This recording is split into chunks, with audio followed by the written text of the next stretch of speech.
ఇది బే లీఫ్ అండి. అంటే బిర్యానీలో వేసుకుంటాం కదా మనం ఆకులు. ఆ ఆకుల చెట్టు బిర్యానీ ఆకు చెట్టు అనమాట. దీంట్లో 2 రకాలు ఉన్నాయండి బే లీఫ్ అనేది. ఇప్పుడు యూఎస్‌లో అయితే వేరే రకం చెట్టుని బే లీఫ్స్ అని అమ్ముతున్నారు.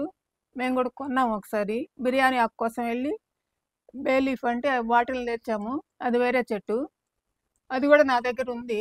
మనం ఆల్ స్పైస్ అంటాం దాన్ని. వాళ్ళు అక్కడ దాన్ని కూడా బే లీఫ్ అంటున్నారు. మరి ఈ రెండిట్లో బే లీఫ్ ఏదో నాకు తెలీదు.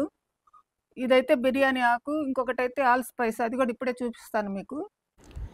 ఇదిగోండి వేరే బే లీఫ్ అని చెప్పాను కదా, వేరే రకం చెట్టు. అది కూడా నా దగ్గర ఉంది. చూడండి ఇది ఆకులు ఎలా ఉన్నాయో. ఇది డిఫరెంట్గా ఉన్నాయి. ఈ ఆకులు ఇచ్చారు నాకు అమెరికాలో. బే లీఫ్ అంటే ఎండబెట్టిన ఈ ఆకుల్ని ఇచ్చారు. బిర్యానీలోకి వేసాము అప్పుడు. అంటే 2 వేసుకోవచ్చు. దీన్ని మనం ఆల్ స్పైస్ అంటాము. అక్కడ వీటిని కూడా వాళ్ళు బే లీఫ్స్ అని అమ్ముతున్నారు. అదండి ఈ చెట్టు, ఆల్ స్పైస్ చెట్టు గురించి.